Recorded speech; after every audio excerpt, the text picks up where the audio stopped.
नमस्कार, पार्थ क्लासेस पे आपका स्वागत है।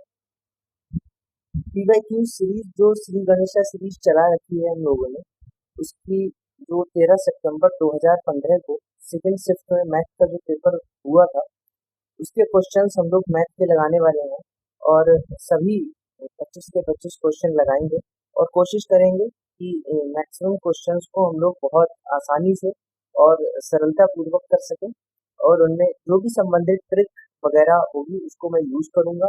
आप मेरे यूज करने के मेथड को देखिए और अपने जो क्वेश्चंस को सॉल्व करने की रणनीतियों में इसको शामिल कीजिए।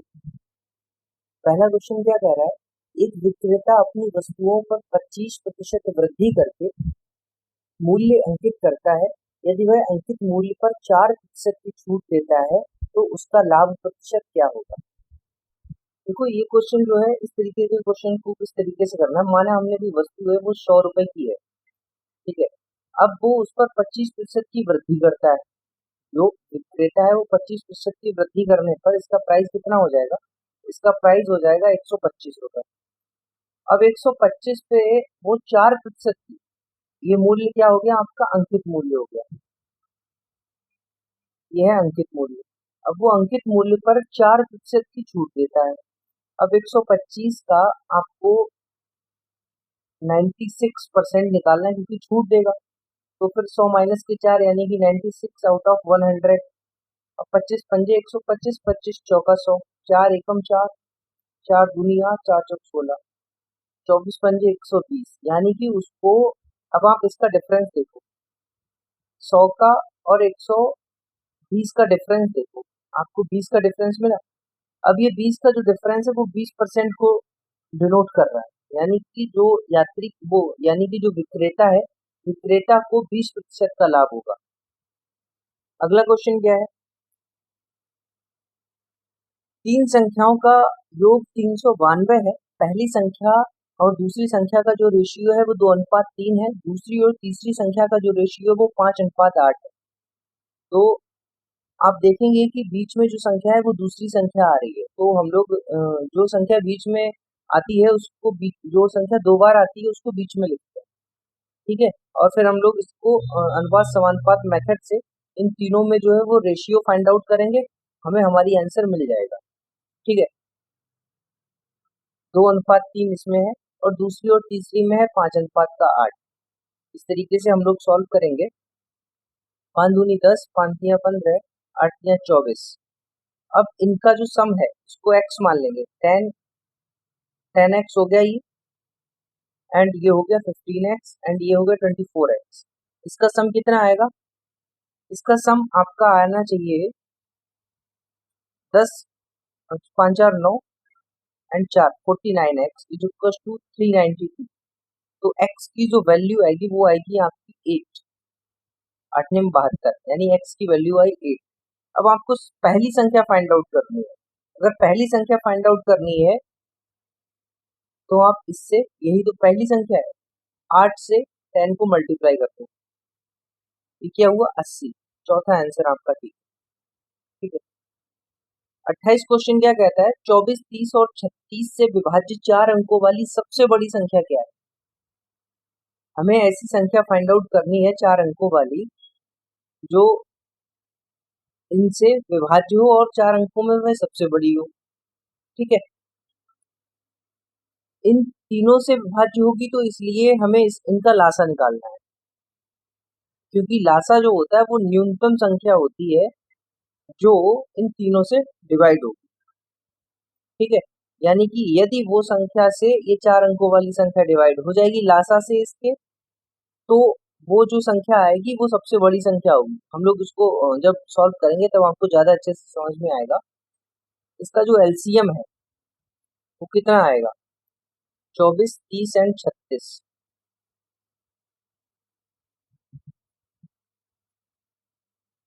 2, 12,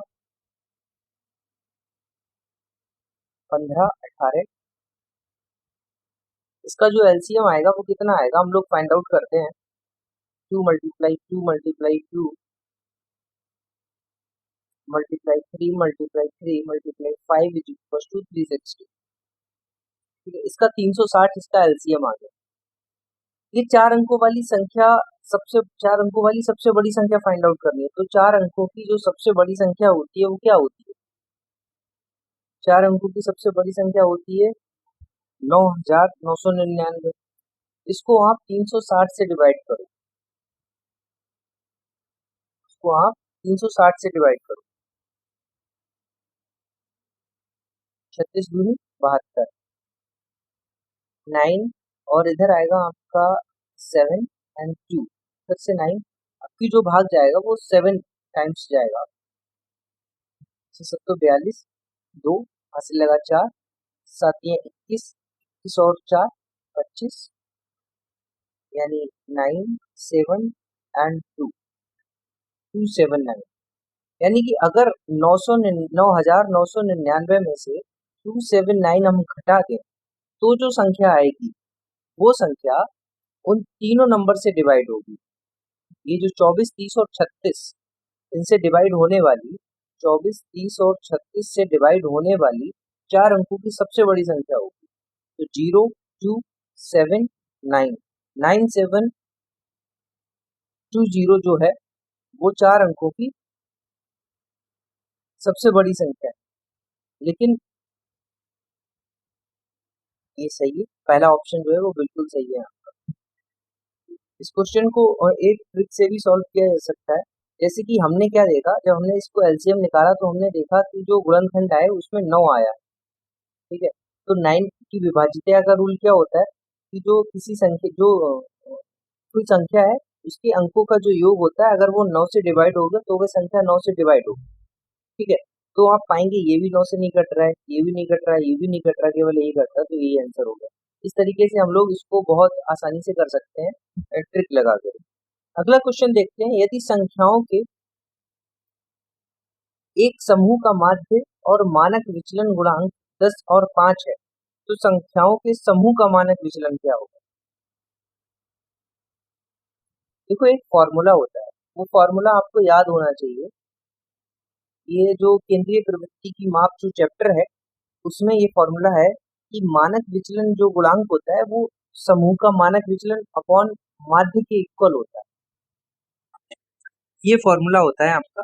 मानक विचलन जो गुणांक होगा वो समूह का मानक विचलन अपॉन के माध्य के इक्वल होगा। अब हम देखते हैं कि हमें गिवन क्या है। मानक विचलन जो गुणांक है वो हमें 10 दे रखा है।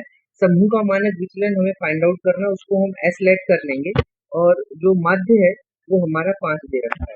तो एस की जो वैल्यू आएगी वो आएगी 50। ठीक है, ये इस तरीके से आपका पहला विकल्प जो है वो सही हो जाएगा। अगले क्वेश्चन की तरफ बढ़ते हैं हम लोग। 30 जो क्वेश्चन है वो कह रहा है कि एक्स स्क्वायर प्लस 1/x² की वैल्यू 23 है, ये हमें वैल्यू फाइंड आउट करनी है। तो किस तरीके से हम लोग इस वैल्यू को फाइंड आउट कर सकते हैं, देखते हैं। देखो, अगर ये वैल्यू गिवन है, ठीक है, इसको मैं बंद करता हूँ बॉक्स में।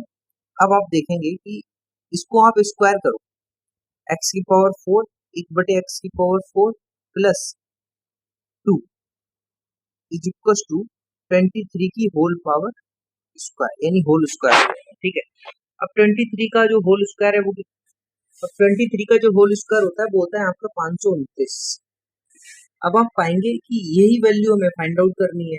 अब ये वैल्यू कैसे आएगी, जब हम ये जो 2 है ये इधर माइनस में जब आ जाएगा, यानी 529 -2, तब ये वैल्यू की इस वैल्यू के इक्वल होगा ये। ठीक है, तो 527 जो है वो इसका आंसर हो गया। देखते हैं, तो तीसरा विकल्प जो है वो आपका बिल्कुल सही है। अगला क्वेश्चन हम लोग देख लेते हैं। सुरेश और संदीप एक व्यवसाय में साझेदार हैं। सुरेश व्यवसाय में 5 महीनों के लिए 5,000 रुपए, 6 महीनों के लिए 6,000 रुपए निवेश करता है। वर्ष के अंत में 610 रुपए का कुल लाभ में संदीप का हिस्सा क्या होगा, यह हमें फाइंड करना है। इस टाइप का अगर आपको क्वेश्चन आता है तो सबसे पहले हमें ये देखना होता है कि सुरेश, या जैसे कि यहाँ पर सुरेश है या संदीप है, लेकिन आगे वाले आने वाले जो हो सकता है किसी सवाल में एक्स या वाई हो, जो भी एक्स पर्सन या वाई पर्सन, उसका हम टोटल निवेश फाइंड आउट करेंगे। टोटल निवेश पर हम देखेंगे कि प्रॉफिट कितना हुआ, फिर टोटल निवेश में जो अनुपात होगा उस अनुपात से हम उस प्रॉफिट को उन लोगों को डिवाइड कर देंगे, तब हमें पता चल जाएगा कि किस व्यक्ति का कितना प्रॉफिट रहा है। ठीक है, तो हम लोग सुरेश की बात कर लेते हैं। तो सुरेश ने कितना पैसा इन्वेस्ट किया, सुरेश ने 5 महीनों के लिए 5,000 रुपए दिए, यानी कि इसने 25,000 रुपए इन्वेस्ट किए। ठीक है। संदीप ने कितना पैसा इन्वेस्ट किया? संदीप ने 6 महीने के लिए 6,000 यानी कि 36,000 रुपए इसने इन्वेस्ट किए। ठीक है। अब इनका जो रेशियो है वो कितना आएगा? यानी सुरेश एंड अनुपात जो संदीप है, इसका जो रेशियो आएगा वो कितना आया आपका? 25:36। इनका जो आनुपातिक सम आएगा, ये आनुपातिक सम है इनका, कितना आएगा? 6 5 11 एंड 3 2 5 1 6 61, यानी 61x इनका क्या है? ये आनुपातिक सम है।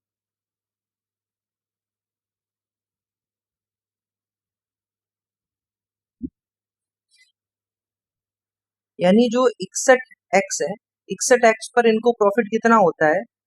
610 रुपए का होता है। यानी x की वैल्यू क्या रहेगी? एक x पर जो इनका प्रॉफिट रहेगा वो 610 डिवाइडेड बाई 61 यानी कि 10 रुपए का। अब हमें निकालना किसका है? हमें निकालना है संदीप का हिस्सा। तो संदीप का जो रेशियो है वो कितना है? 36 है। ठीक है। तो 10 को 36 से हम मल्टीप्लाई कर देंगे। 10 मल्टीप्लाई 36 दैट इज 360। इसका जो डी ऑप्शन है वो थोड़ा सा क्रॉप हो गया है, तो 360 जो इसका रुपए होगा वो इसका आंसर होगा। ठीक है। 32 क्वेश्चन देख लेते हैं। दो संख्याओं का जो रेशियो है वो 3:5 है। यदि उनका एलसीएम 300 है तो छोटी संख्या हमें फाइंड आउट करनी है। एक आपने जो फॉर्मूला पढ़ा होगा कि अगर कोई दो संख्याएं हैं वो आपकी अनुपात में दे रखी हो, तो जो मासा होता है, क्या होता है? मासा होता है संख्याओं का जैसे कि लासा, और जो अनुपात का जो लासा है, अनुपात का लासा जो है, अनुपात का जो लासा आएगा वो कितना आएगा? अनुपात का लासा है 15। ठीक है। और 300 क्या है? आपका सामान्य लासा यानी जो संख्याओं का लासा है। तो हमारा जो एचसीएफ निकल के आता है यानी मासा 20 निकल के आता है। अब हम क्या पाते हैं कि जो मासा होता है वो संख्याओं में कॉमन होता है, दोनों संख्याओं में कॉमन होगा, वह सबसे बड़ी संख्या होती है। ठीक है।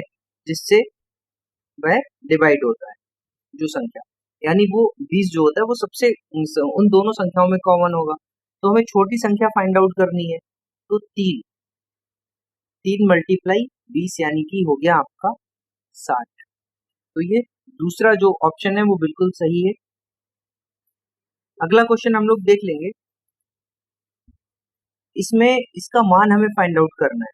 किस तरीके से हम इसका मान फाइंड आउट करेंगे? हम देखेंगे कि 225 जो है, थोड़ा पॉइंटर हल्का कर लूं, 225 जो है वो आपका 15 का है। ठीक है। अब 15 को हम 154 में जोड़ेंगे तो 5 4 9 5 1 6 यानी 169 हुआ। ठीक है। इसको हम लोग इस तरीके से सॉल्व, ये क्या है? इसका हुआ आपका 15। ठीक है। अब 154 प्लस 15, 154 प्लस 15, ये हुआ आपका 169। 169 जो वैल्यू है स्क्वायर रूट, 169 की जो स्क्वायर रूट की वैल्यू है वो है 13। अब 13 हम इसमें ऐड करेंगे, 15 612 प्लस 13।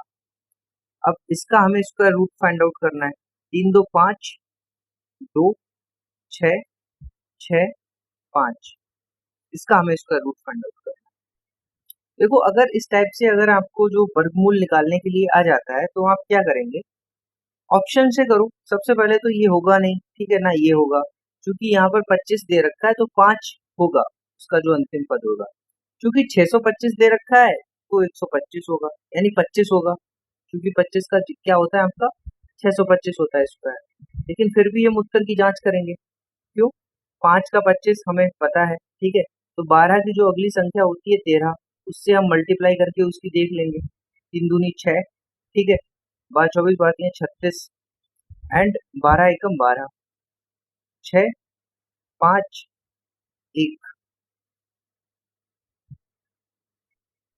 सॉरी, ये जो है वो डबल लिख गया है, इसको हम लोग इरेज कर देते हैं।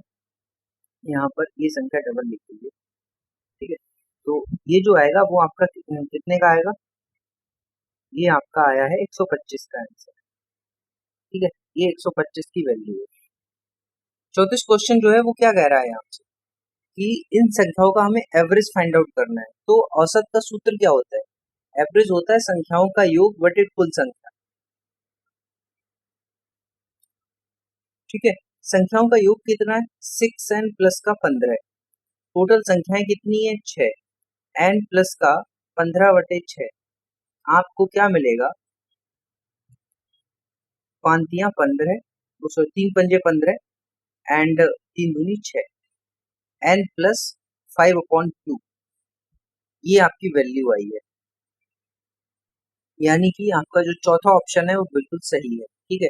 अगले क्वेश्चन की तरफ हम लोग बढ़ते हैं। 35 क्वेश्चन क्या कहता है, यदि एक भिन्न के हर में हम एक जोड़ दें तो भिन्न 1/2 हो जाती है। यदि भिन्न के अंश में एक जोड़ दें तो भिन्न 1 हो जाता है। अतः भिन्न के अंश और हर का योग क्या है। देखो, इस तरीके के प्रश्नों को हम लोग किस तरीके से करते हैं, अप्लाई करेंगे चीजों को। माना हमने कोई भिन्न है वो x/y, तो पहली कंडीशन क्या है, पहली कंडीशन कह रही है कि अगर हम भिन्न के हर में एक जोड़ दें, यानी x/y+1, तो जो भिन्न होती है वो 1/2 पहुंच जाती है, ठीक है। तो 2x = y+1, एक इक्वेशन हमें यहाँ से मिल गई, ठीक है। और दूसरी, यदि भिन्न के अंश में हमें एक जोड़ दें तो सेकंड जो कंडीशन है वो क्या कहती है कि x+1/y, तो वो भिन्न होती है, वो कितनी हो जाती है, 1 हो जाती है। अब x+1 = y, आपको y की जो वैल्यू है वो x+1 मिली है। अब आप इन दो इक्वेशन को सॉल्व करो, तो y की वैल्यू आप पहली में इक्वेशन में रख दो, 2x = x+1+1, यानी x+2, तो x की वैल्यू कितनी आएगी, 2 आ गई। अगर x की वैल्यू 2 है तो y की वैल्यू कितनी है, y = 3। अब आपको उन दोनों का क्या करना है, तो आपकी जो भिन्न आ गई है वो कितनी आएगी, आपकी भिन्न आ गई है 2/3। तो इनके अंश और हर का योग कितना होगा, 5, ठीक है। तो बी, जो आपका दूसरा आंसर है वो बिल्कुल सही है। 36 क्वेश्चन क्या कहता है, 3 विभिन्न बर्तनों में दूध और पानी का जो मिश्रण है उसकी अलग अलग मात्राएं हैं, 403 लीटर और 434 लीटर और 465 लीटर। वह सबसे बड़ी माप लीटर में क्या होगी जिससे सभी मात्राएं पूर्णतः मापी जा सके। जब सबसे बड़ी माप की बात कर रहा है, क्वेश्चन क्या बोल रहा है कि सबसे बड़ी माप हमें लीटर में फाइंड आउट करनी है, क्योंकि लीटर में दे रखा है तो कोई इशू ही नहीं है। यानी हमें इन तीनों संख्याओं का जो HCF है, मासा है, वो फाइंड आउट करना है। 403 और 434, 403 इधर एंड आपका 1 31, 403 31 एकम 31, 3 आई थिंक इसका जो मासा आएगा वो 31 ही आएगा। 465 से हम लोग 465 को 31 से डिवाइड करेंगे, 5 एंड 1, 3×5 = 15,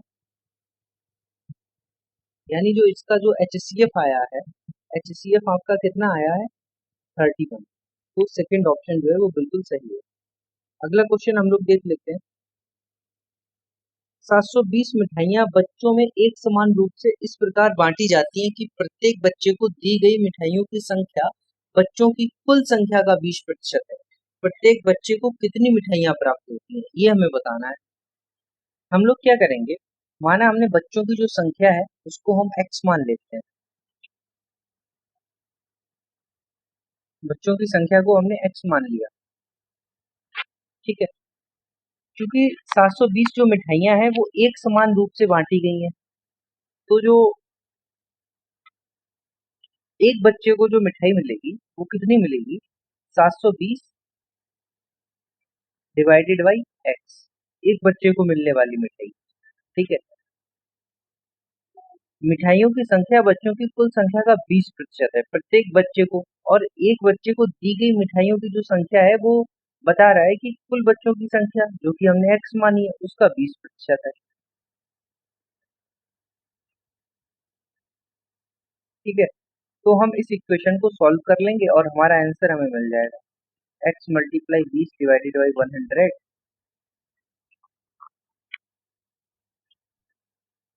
एक्स स्क्वायर, 0 5 दूनी 10 का 0 एंड 1 5 35 36, यानी x की जो वैल्यू आएगी वो आपकी आएगी 7।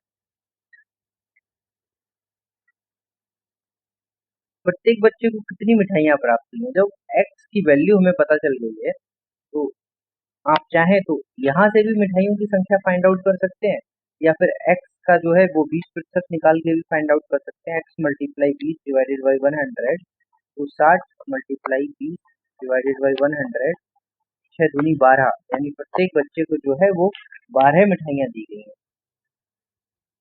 ठीक है, अगला क्वेश्चन कहता है कि वह छोटी संख्या क्या होगी जिसे 512 से गुणा करने पर एक पूर्ण वर्ग का गुणनफल हमें प्राप्त होगा। ठीक है, तो 512 के हम गुणनखंड कर लेंगे। ठीक है, हमारे गुणनखंड क्या आते हैं? 512 के गुणनखंड करने पर हमने पाया कि ये 8 का जो है वो घन है,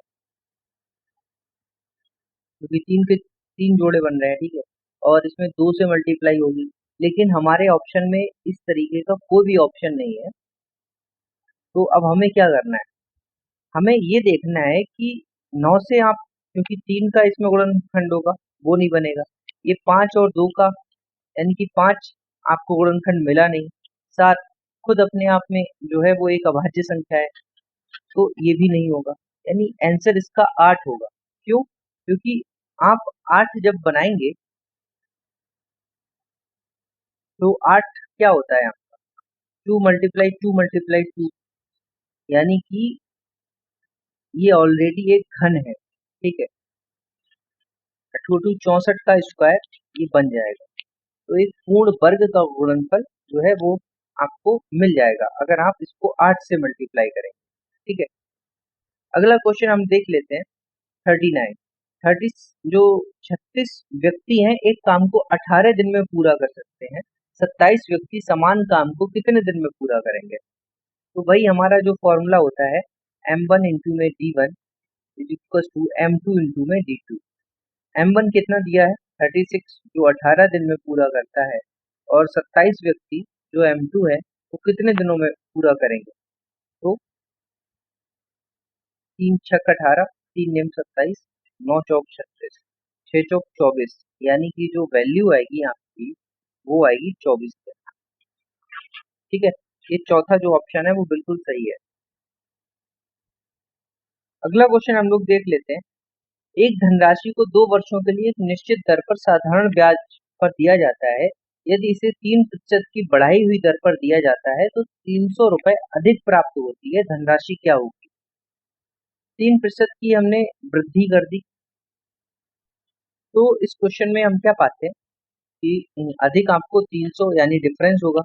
तो पहले जो हमें ऐसा ही था, पहले जो ऐसा ही था हमारा, उस कंडीशन में जब दर आर क्या थी, आर प्रतिशत आपकी दर थी। ठीक है, एंड जो मूलधन है वो पी ही रहेगा। ठीक है, एंड समय आपका टू जो होगा N is equal to two, इसको टी मान लो आप।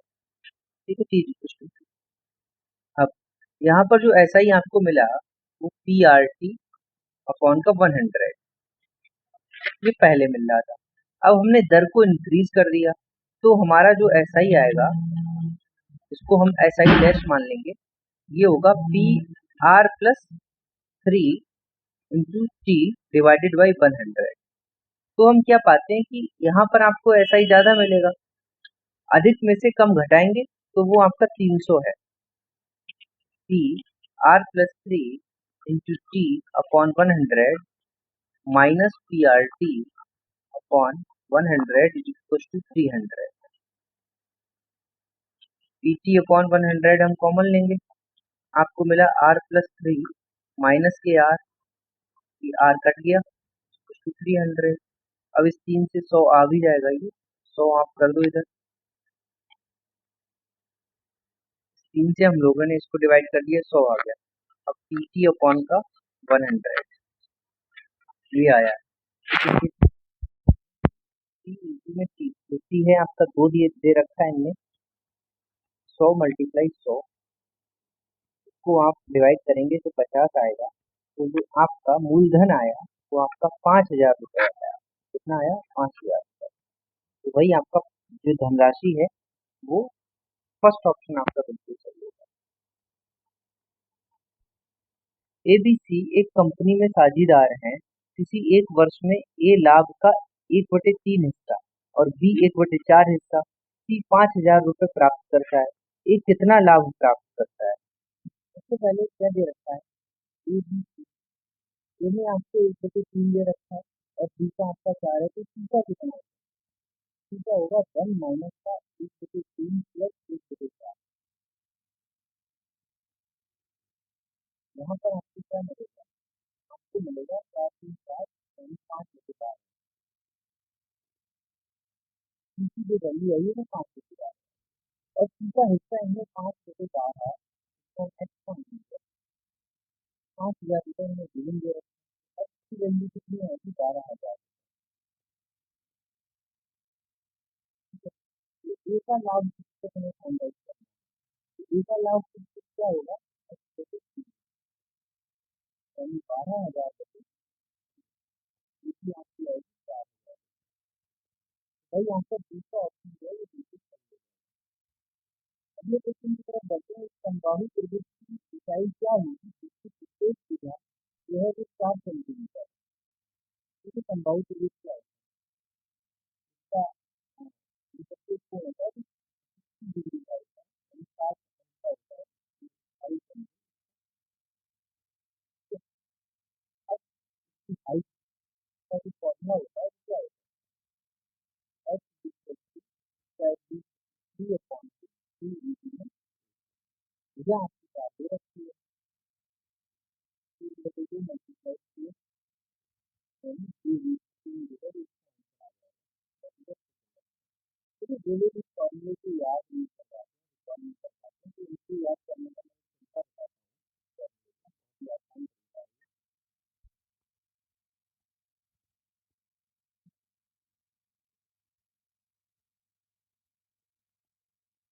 हम क्या करेंगे?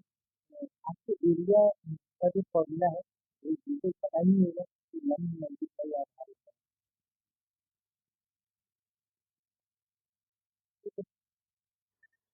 और इसका जो एरिया है वो आपको पता ही होगा, √3 का 4 इंटू में ए स्क्वायर √3/4 इंटू में ए स्क्वायर। अब क्या है? 1/2 लंब यानी कि वही हाइट होगी, आधार आपका क्या होगा? ए होगा। √3/4 इंटू में जो ए स्क्वायर है, यहाँ से ये कट गया, ठीक है, 2 से आपका ये 2 हो गया। एच कितना आया आपका? √3/2 इंटू में ए, यानी ये फॉर्मूला यहीं से आया है और आपको इस फॉर्मूले का निगमन भी पता चल गया है। और जो लोग इस फॉर्मूले को भूल जाते हैं तो वो इस जो है अपने बेसिक मेथड को यूज करके इस फॉर्मूले को फिर से रिकॉल भी कर सकते हैं। 43 क्वेश्चन क्या कहता है? एक त्रिभुज की 3 भुजाओं की जो लंबाई है वो 35, 40 और 45 सेंटीमीटर है। त्रिभुज का अनुमानित क्षेत्रफल क्या होगा? देखो, इस क्वेश्चन को आपको जनरल मेथड से ही करना पड़ेगा क्योंकि ये दशमलव में इनकी वैल्यूज आ रही हैं। हम क्या देखेंगे? जो हीरो फॉर्मूला होता है, एरिया ऑफ जो त्रिभुज का क्षेत्रफल होता है एस इंटू में एस माइनस का ए अपॉन का एस माइनस का बी एंड एस माइनस का सी। एस की जो वैल्यू होती है वो होती है a plus b plus c divided by 2। तो यहाँ पर जो एस की वैल्यू आएगी वो आएगी आपकी 60। कैसे? 5 ये था, ये 40 हो गया, 4 तियां 12, 120/2 यानी 60। ठीक है, अब यहाँ पर इन वैल्यूज को हम पुट करेंगे और हमें हमारा आंसर मिल जाएगा। इसको हमने ए माना है, इसको बी माना है और इसको सी माना है। ये हमारी जो है वो कैलकुलेशन यहाँ तक पहुंची है और यहाँ पर इसकी वैल्यू करने में जो है थोड़ी सी आपको दिक्कत का सामना करना पड़ेगा। तो हम देखेंगे कि जिनका हमें मिल गया है स्क्वायर, उसको हम एक बार बाहर निकाल लेंगे। 3 मिला, 10 मिला, 2 भी मिल गया बाहर, 5 भी मिल गया, केवल एक 5 बचा, स्क्वायर रूट ऑफ 5। तब 5 दूनी 10 यानी 100, 300 स्क्वायर रूट ऑफ 5। अब स्क्वायर रूट ऑफ 5 किसके इक्वल होता है? स्क्वायर रूट 5 अगर आपको जो सिंगल डिजिट है 1 से लेके 11 या 12 तक जो कम संख्याएं होती हैं जिनका स्क्वायर रूट निकालने में आपको थोड़ी सी दिक्कतों का सामना, उनका एक लगभग में जो वर्गमूल है वो निकालने का एक तरीका है। जैसे कि स्क्वायर रूट ऑफ 5 को आपको निकालना है तो आप इसको 4+1 लिखेंगे। ठीक है, 4 का 2 हो गया प्लस 1, यहाँ पर जो है वो 2 का 2 गुना यानी 4। ठीक है, 2 पॉइंट के 25 जो है वो इसका आया है 5 का स्क्वायर रूट। तो 300 मल्टीप्लाई 2.25 ये लगभग में आएगा आपका, लगभग सटीक आंसर जो है वो मिल जाएगा इससे, इस वैल्यू से। इसकी आप मल्टीप्लाई करेंगे तो आपको लगभग 675 मिलेगा।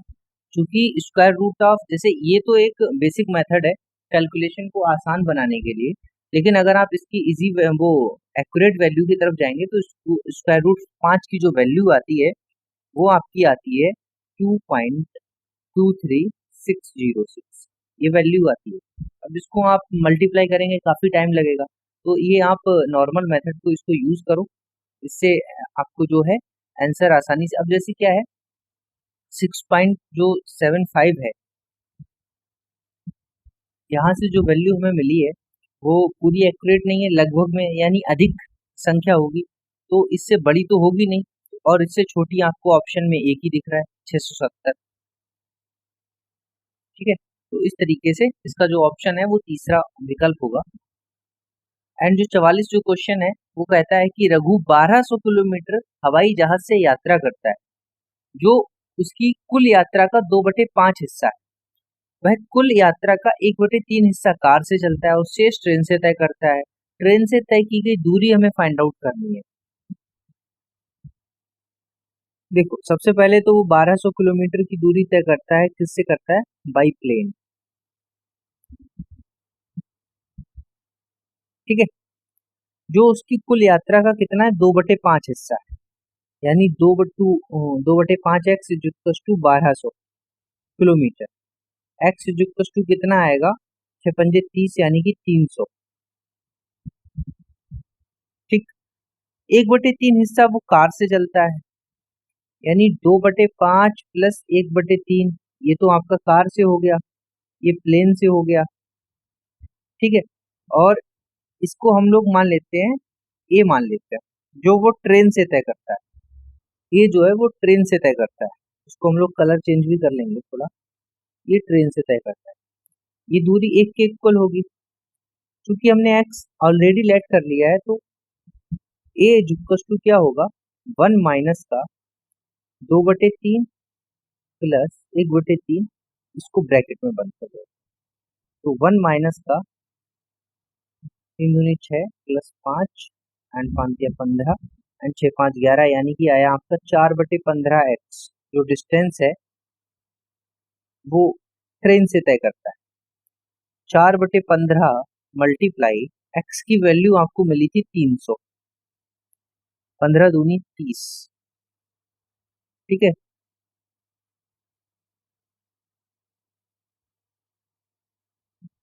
सॉरी, जो इसकी जो डिस्टेंस आएगी वो 3000 किलोमीटर आएगी। तो यहाँ पर जो वैल्यू आपको मिली है 200 मिली है, तो 4 दूनी 8 यानी 800 जो किलोमीटर है वो आपका ट्रेन से ये दूरी तय करता है। ठीक है, मेरे हिसाब से आप समझ गए होंगे। एंड अगला क्वेश्चन जो है वो हम देखते हैं, एक शोधकर्ता निम्न आंकड़े जमा करता है 5, 12, 6, 8, 5, 6, 7, 5, 12, 4, 1। माध्यिका क्या है? इसकी हमें माध्यिका फाइंड आउट करनी है। तो माध्यिका में हमें इसका आरोही क्रम लिखना पड़ेगा। आरोही क्रम क्या है इसका? ये इसका आरोही क्रम हो गया। ठीक है, आरोही क्रम में हमने जब लिखा तो हमने पाया कि n की जो नंबर्स हैं वो कितने हैं, 1, 2, 3, 4, 5, 6, 7, 8, 9, 10, 11, यानी 11 जो कि विषम है, ऑड नंबर है। ऑड नंबर के केस में क्या होता है, n+1/2वें पद का मान, यानी कि 6वें पद का मान आएगा। 1, 2, 3, 4, 5, 6 यानी 6 जो है वो इसकी माध्यिका हो जाएगी। पहला जो विकल्प है वो बिल्कुल सही है। अगला क्वेश्चन हम लोग देखते हैं। तो यदि एक त्रिभुज की भुजाओं का जो अनुपात है वो 3, 4, 5 है और उसका क्षेत्रफल 216 वर्ग सेंटीमीटर है, तो त्रिभुज का परिमाप क्या होगा? देखो 3, 4, 5 क्या है? 3, 4, 5 आपका एक समकोण त्रिभुज है, और जब समकोण त्रिभुज हो जाता है, मिल जाता है हमें, तो क्षेत्रफल निकालने में कोई प्रॉब्लम नहीं होगी, क्योंकि इस वैल्यू को हमने 3 ले लिया, ये 4 हो गया, ये 5 हो गया। ठीक है, एक्स हमने वो लेट कर लिया है। इसका जो एरिया होगा वो कितना होगा, 1/2, 4x इंटू में 3x इज इक्वल टू 216। तो एक्स स्क्वायर की जो वैल्यू आएगी वो कितनी आएगी, 216 multiply 2 divided by 12। X square is equal to 2, 6 and 6 का 36, यानी X is equal to 6। X की वैल्यू आपको 6 मिली है। अब इसका परिमाप फाइंड आउट करने के लिए हमें इनका अनुपातिक सम निकालना पड़ेगा। तो इनका अनुपातिक सम क्या है, 5, 4, 9, 3, 12। इसको हम एक्स से मल्टीप्लाई, 12 छंग 72, यानी 72 जो है वो इसका क्या है, परिमाप है, यानी चौथा ऑप्शन जो है वो बिल्कुल सही है। अगले क्वेश्चन की तरफ पढ़ते हैं। 47 कह रहा है कि दो संख्याओं का लासा 520 है, मासा 4 है, यदि एक संख्या 52 है, दूसरी फाइंड आउट करनी है। तो 520 multiply 4 is equal to 52 multiply X. X हमें फाइंड आउट करना है। हम पाते हैं कि इसको डिवाइड करने पर हमें 10 मिल गया, आसानी से हमें 40 मिल गया। देखो कितना इजी क्वेश्चन है। 48 क्वेश्चन पे चलते हैं। आंकड़ों के किसी समूह का सबसे अधिक बार आने वाला जो मान होता है वो बहुलक कहलाता है। क्या कहलाता है? आंकड़ों में जिसकी बारंबारता अधिक होती है वह बहुलक कहलाता है, या जिसका मान जो बहुधा अधिक बार आता है वो मान बहुलक कहलाता है। और माध्य क्या होता है, उनका सम और नंबर ऑफ आइटम। ठीक है, माध्यिका क्या होता है, जो मध्य का मान होता है, जिसके एक मध्यस्थ स्थिति होती है, जिसके ठीक ऊपर भी उतने ही मान होते हैं और ठीक नीचे भी उतने ही मान होते हैं। परास क्या होता है, परास एक वर्ग अंतराल होता है जिसके मध्य में एक डिफरेंस होता है। जैसे सपोज दैट हम कुछ संख्याओं का लेते हैं, जैसे 7, 8, 9, 12, 15, तो हमें बड़ी संख्या पता चल गई, छोटी संख्या पता चल गई, तो इनका हम बड़ी संख्या से छोटी संख्या घटाएंगे तो जो वैल्यू हमें प्राप्त होगी, यहाँ पर हमें कितनी वैल्यू प्राप्त हो रही है, यहाँ पर हमें मिल रही है 5, 3, 8, 8 मिल रहा है। तो 8 जो है वो इसका परास हो गया, यानी कि वो मान जिस जिनके जहाँ पर जो है वो संख्याओं की सभी वैल्यू जो है वो डिपेंड करती हैं, यानी कि उस मान में पाई जाती है। ठीक है, उनका जो अंतराल है वो 8 का अंतराल है, वो परास कहलाता है। मैक्सिमम वैल्यू माइनस का मिनिमम वैल्यू। एक कक्षा में 15 छात्रों की जो औसत आयु है वो 15 वर्ष है। ठीक है, एंड इनमें से 5 छात्रों की औसत आयु 14 वर्ष है, अन्य 9 छात्रों की 16 वर्ष है। 15वें छात्र की जो है वो हमें आयु फाइंड आउट करनी है। 15 स्टूडेंट हैं, ठीक है, तो इनकी टोटल आयु कितनी होगी, आपकी होगी 225। ये क्या है, टोटल एज। 5 छात्रों की औसत आयु कितनी हो गई, 14 वर्ष,